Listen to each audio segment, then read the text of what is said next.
Assalamualaikum warahmatullahi wabarakatuh. Waalaikumsalam warahmatullahi wabarakatuh. Bismillah walhamdulillah wassalatu wassalamu ala sayyidina Rasulillah sayyidina wa maulana Muhammad ibn Abdullah wa ala alihi wa sahbihi wa mawalah. Amma ba'du, subhanaka la ilma lana illa ma 'allamtana innaka antal alimul hakim. La haula wa la quwwata illa billahil aliyyil azim. Saudara-saudara kaum muslimin rahimakumullah,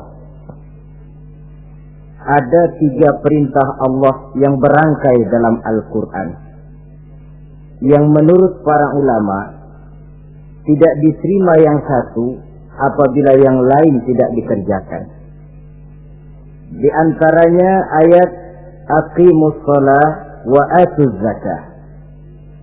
Yang kedua ati'ullaha wa ati'ur rasulah. Dan yang ketiga ayat anishkurli wali walidaika. Perintah ini merupakan perintah yang berangkai. Aqimus shalah wa atuz zakah. Dirikan salat dan bayar zakat. Artinya tidak diterima salatnya orang yang tidak membayar zakat, dan tidak diterima zakatnya orang yang tidak mendirikan salat. Perintah ini berangkai pada saat salat dikerjakan, zakat apabila sampai haul dan nisabnya harus dibayarkan. Begitu juga pada ayat ati'ullaha wa ati'ur rasul. Taatlah kamu kepada Allah dan taatlah kamu kepada Rasul. Tidak diterima taat kepada Allah kalau membelakangi Rasul, dan tidak diterima mentaati Rasul kalau tidak mentaati Allah. Keduanya berangkai dan tidak terpisahkan satu dengan lainnya. Taat kepada Allah artinya harus taat juga kepada Rasul. Mengamalkan Quran artinya juga harus dengan mengamalkan sunnah. Oleh karenanya sering diingatkan, usaha memisahkan umat Islam dari Islamnya selalu diawali dengan memisahkan umat Islam dari ulamanya. Dan ini bukan urusan baru. Sejak zaman dahulu, orang-orang yang anti kepada Islam selalu berusaha memisahkan umat Islam dengan Islamnya. Caranya, pertama dipisahkan umat dari ulama. Kalau cara ini berhasil, mereka masuk kepada tingkat yang kedua, ditanamkan keraguan kepada sunnah. Kalau cara ini pun juga mereka berhasil, masuk kepada bagian ketiga yang terpenting, menanamkan keraguan kepada Al-Quranul Karim. Kalau umat sudah meragukan Al-Quranul Karim, maka tidak ada lagi yang bisa diharapkan. Oleh karena itu, ati'ullah dan ati'ur rasul tidak bisa dipisahkan satu sama lain. Apabila kita mengamalkan ajaran Quran, seiring dengan itu kita juga harus menegakkan sunnahnya. Adapun ayat yang ketiga yang merupakan perintah berangkai ini, anishkurli wali walidaika, kata Allah. Hendaklah engkau bersyukur kepadaku dan bersyukur kepada ibu bapakmu. Bersyukur kepada Allah tapi tidak bersyukur kepada ibu bapak tidak diterima. Bersyukur kepada ibu bapak tapi tidak bersyukur kepada Allah juga ditolak. Oleh karenanya keduanya tidak bisa terpisahkan satu sama lain. Orang yang pandai bersyukur kepada Allah, dia harus pandai juga bersyukur kepada ibu dan bapaknya. Bersyukur kepada ibu bapak artinya berbakti kepada kedua orang tua kita. Kalau kita perhatikan, dan inilah pokok yang akan kita bicarakan pada pertemuan ini, soal berbakti kepada ibu dan bapak. Kalau kita perhatikan, kedudukan kedua orang tua dalam Al-Quran itu tinggi sekali. Kita baca misalnya dalam surah Al-Isra ayat 23. Di sana menjelaskan, وَقَضَى رَبُّكَ أَلَّا تَعْبُدُوا إِلَّا إِيَّهُ وَبِالْوَالِدَيْنِ إِحْسَانًا. Dan Allah Tuhanmu telah memutuskan, telah menetapkan, jangan kamu menyembah selain daripadanya, dan berbaktilah kepada kedua orang tua. kita perhatikan tertibul kalimat atau tertib urutan kalimat dalam ayat ini. Pertama, jangan menyembah selain kepada Allah. Yang kedua, berbakti kepada kedua orang tua. Allah, setelah itu kedua orang tua. Begitu tinggi kedudukannya sampai dirangkaikan dengan kewajiban menyembah hanya kepada Allah. Sesudah itu apa? Wabil walidaini ihsana, berbakti, berbuat baik kepada ibu dan bapak. Lalu dalam surah An-Nisa ayat 36 kita temukan wa'budullaha wa la tusyriku bihi syai'a wa bil walidaini ihsana. Sembahlah Allah, jangan engkau sekutukan ia dengan sesuatu pun, dan berbuat baiklah kepada kedua orang tuamu. Lagi-lagi di sini perintah bertauhid, perintah menyembah hanya kepada Allah dirangkaikan dengan perintah berbakti kepada kedua orang tua. Dalam kehidupan sehari-hari biasanya perintah penting lahir pertama. Perintah penting kedua lahir pada urutan kedua. Dari segi prioritas kita bisa melihat tingginya kedudukan kedua orang tua kita di dalam kehidupan ini. Lalu orang tua adalah bapak dan ibu. Keduanya mempunyai peranan yang sangat besar sejak lahirnya kita ke alam dunia ini sampai kita meningkat menjadi anak-anak, remaja, dewasa. Bapak misalnya kita lihat sibuk mencari nafkah. Ia pergi pagi, pulang sore, peras keringat, banting tulang. Karena cita dan harapan agar anaknya kelak hidup lebih baik dari dia sekarang ini. Dan untuk itu dia rela peras keringat, banting tulang. Seolah-olah dia berkata, ayahmu biarlah kaki jadi kepala, kepala jadi kaki, asal kau kelak jadi orang. Yang kadang-kadang setelah kita sang anak ini jadi orang, sering lupa kacang akan kulitnya. Sehingga boleh jadi orang lalu berkata, kalau orang tua kaya, anak jadi raja. Kalau orang tua, kalau anak yang kaya, orang tua sering jadi budak. Orang tua kaya, anak jadi raja. Apa yang dia mau jadi kenyataan. Tapi kalau anak yang kaya, kadang-kadang orang tuanya yang jadi budaknya. Lalu di samping sibuk mencari nafkah, bapak juga memberikan perlindungan dalam kehidupan ini. Menjadi simbol wibawa yang pada suatu saat kita akan merasakannya kalau dia sudah tidak ada. Begitu barangkali kecenderungan orang, seperti kata Imam Al-Ghazali, kamu baru merasa pentingnya suatu nikmat kalau dia sudah hilang dari diri kamu. Kita baru terasa pentingnya sehat kalau lagi sakit. Baru tahu pentingnya gigi kalau lagi sakit gigi. Baru tahu pentingnya telinga kalau lagi budek. Tetapi pada saat normal, kita menganggap itu sesuatu yang biasa. Bukankah keberadaan seorang bapak dalam hidup ini, di samping dia pelindung, juga menjadi simbol wibawa dalam kehidupan di masyarakat? Orang sering berkata, gue bukan takut sama lo, gue segan sama orang tua lo. Masih ada yang disegani, masih ada yang dihormati. Pantas saja kalau kita ambil dari sejarah, ketika baginda Rasul ditinggal wafat oleh Khadijah, oleh pamannya Abu Thalib, gangguan kafir Quraisy makin meningkat. Kenapa?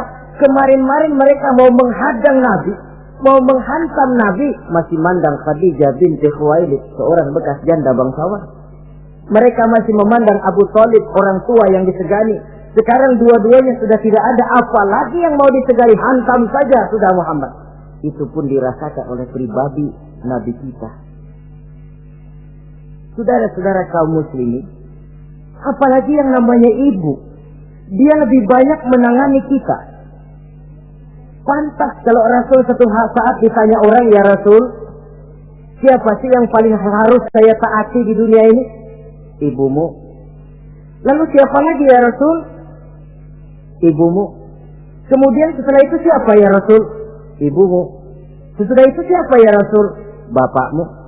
Ibu, baru bapak. 3 berbanding 1.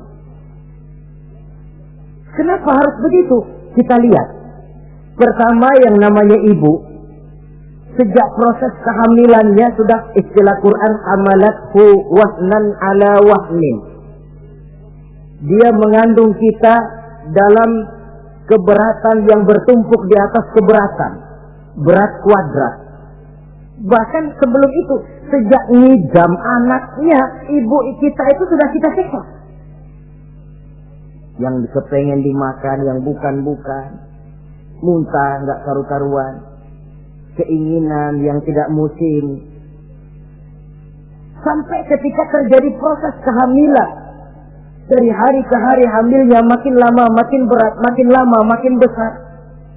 Kemana-mana dibawa. Belum pernah ditaruh. Ini berat mau ke pasar, taruh dulu sebentar. Tidak. Itu ya saudara, orang hamil itu ya, saya sendiri alhamdulillah belum pernah hamil.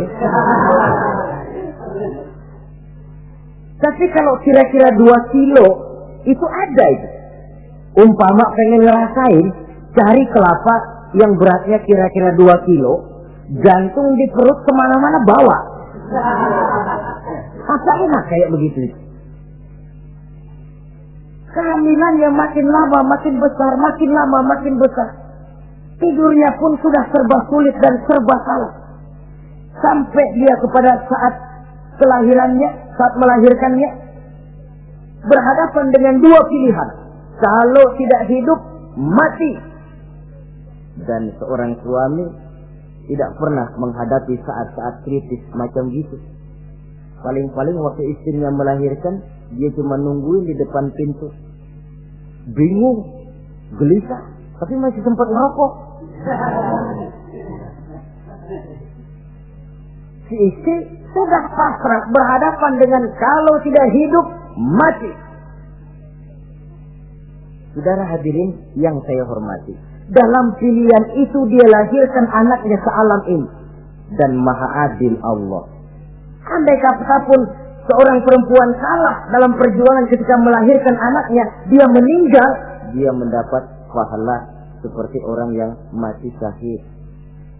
Sebab orang mati syahid itu ada 3 macam. Ada syahid dunia akhirat. Ini orang yang pergi perang membela agama, niatnya karena Allah, dia gugur di medan perang, syahid dunia akhirat. Tidak usah dimandikan, dikafankan, disolatkan, dikubur dengan pakaian yang dia pakai, yang berlumur darah itu. Yang kedua, ada orang mendapat syahid akhirat. Artinya, mendapat pahala seperti pahalanya orang yang mati syahid. Tetapi jenazahnya tetap wajib diurus seperti biasa. Dimandikan, dikafankan, disolatkan. Hanya pahalanya seperti pahala orang mati syahid. Siapa mereka? Al-Gharib.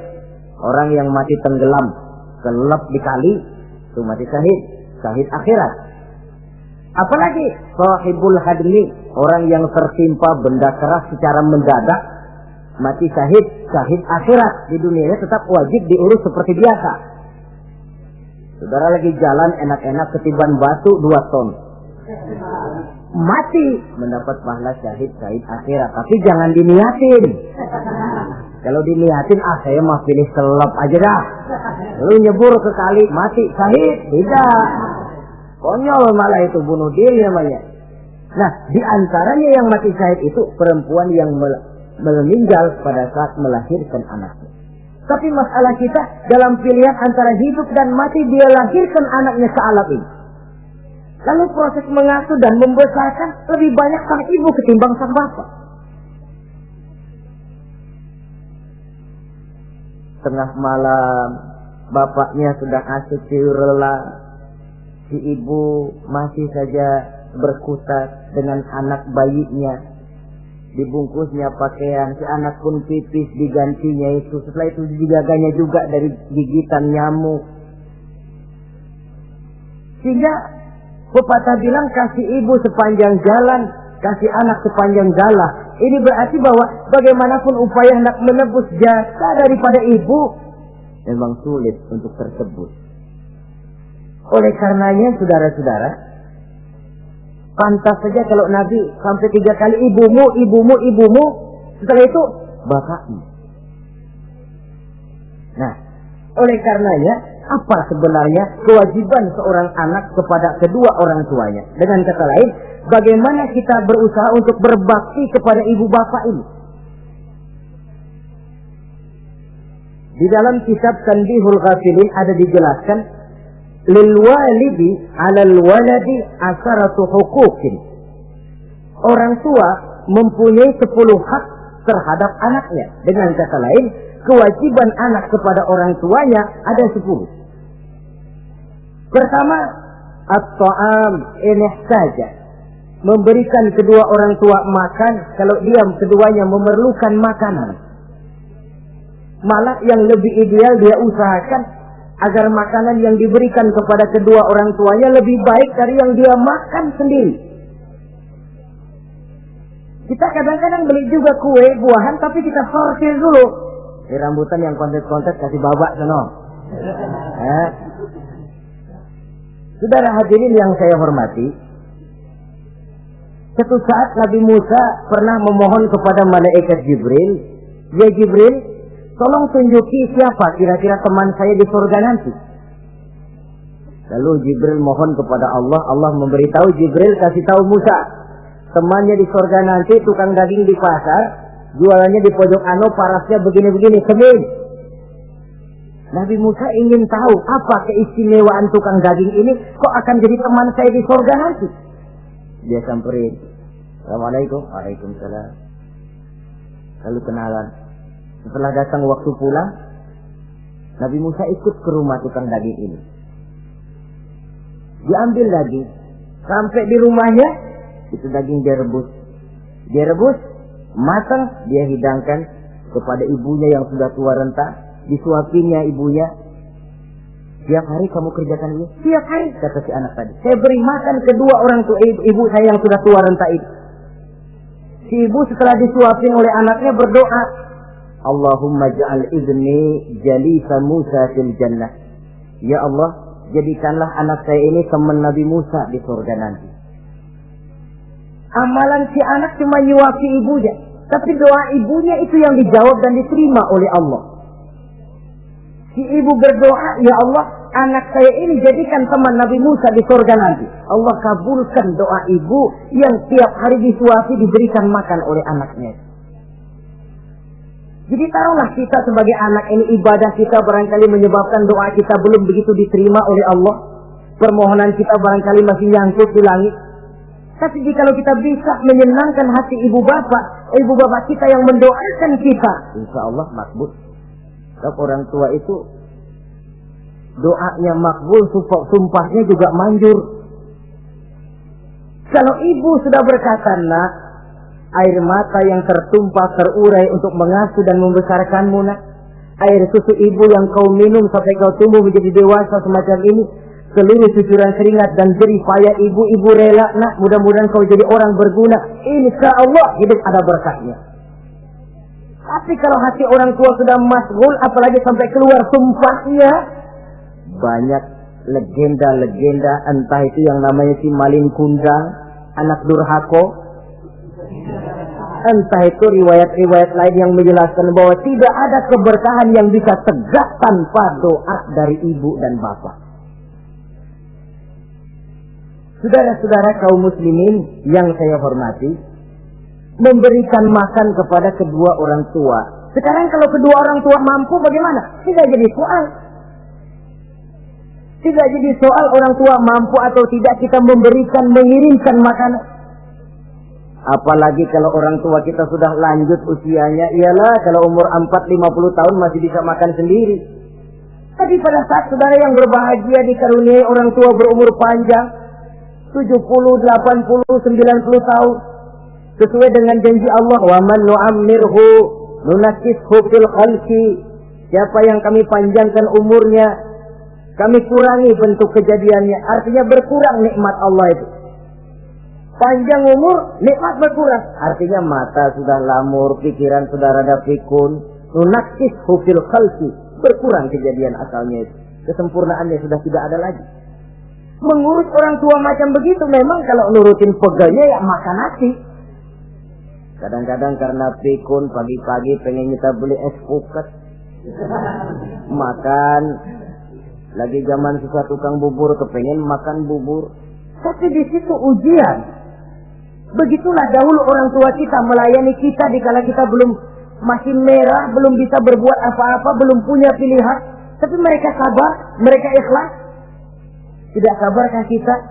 Tidak ikhlaskah kita di hari tua mereka? Kita mengasuh dan melayani mereka. Kadang-kadang karena rewel, anak ketelepasan omong. Udah tua, rewel aja. Hancur hatinya. Dalam keadaan tidak berdaya, mendapat kata yang tidak enak lagi dari anak-anaknya. Saudara hadirin yang saya hormati, jadi soal orang tua mampu atau tidak memberi makan, itu bukan soal, tapi kewajiban anak memberikan makan kepada kedua orang tuanya. Ini kewajiban yang pertama. Kewajiban yang kedua, al-khidmatu ilaihi saja. Al-khidmah artinya berbakti kepada ibu dan bapak. Satu hari ketika kumpul dengan para sahabat, Nabi pernah berpesan kepada Sayyidina Umar bin Khattab radhiyallahu anhu. Umar, saya ya Rasul, nanti kalau kamu sempat datang ke kota Madinah, Umar, cari anak muda yang bernama Uwais Al-Qarni dan kau minta didoakan olehnya. Sayyidina Umar heran. Ini yang menyuruh Rasul. Padahal Rasul doanya mustajab. Dan lagian masih banyak orang-orang tua. Kenapa kalau datang ke Madinah suruh cari anak muda namanya Uwais Qarni dan minta didoakan olehnya? Apa keistimewaan Uwais Al-Qarni ini? Jadi ini pun juga alasan kata Nabi, aksiru minan nas bidu'ail khair fa innaka la tadri min ayyi fahin yuqbal. Banyak-banyaklah kamu minta doa kebaikan dari orang lain, sebab kamu tidak tahu dari mulut yang mana doa diterima Allah. Menurut kita barangkali orangnya kere, nggak ada potongan, tapi kalau doanya diterima Allah, siapa yang sanggup menghalangi? Ada orang bilang, enakan doa sendiri langsung mantap, tidak jelek. Tapi minta didoakan orang lain pun tidak salah.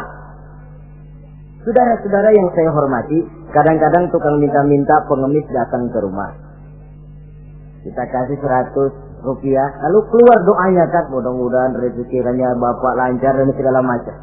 Ada orang yang nggak sabar, dia bilang, Allah kenapa saya kamu doain dirimu sendiri aja dah, supaya besok jangan jadi pengemis lagi. Secara logika mungkin, secara logika. Tapi agama bukan cuma logika. Siapa tahu dan siapa yang bisa menghalangi kalau doa dari mulut tukang pengemis itu yang diterima Allah? Tidak seorang pun yang tahu. Nah, Sayyidina Umar heran, apa sih keistimewaan Uwais Al-Qarni ini? Ketika beliau ke Madinah, diselidiki, apa keistimewaan si Uwais ini? Masih muda, tapi saya oleh Nabi disuruh temuin dan minta didoakan olehnya. Nah, jadi dalam pandangan Allah itu ya nggak ngurus tuanya. Yang afdal itu yang tua dan banyak ibadahnya, dekat dengan Allah. Tapi kalau tuanya cuma kejemur, ya yang mending-mending yang muda dan banyak ibadahnya.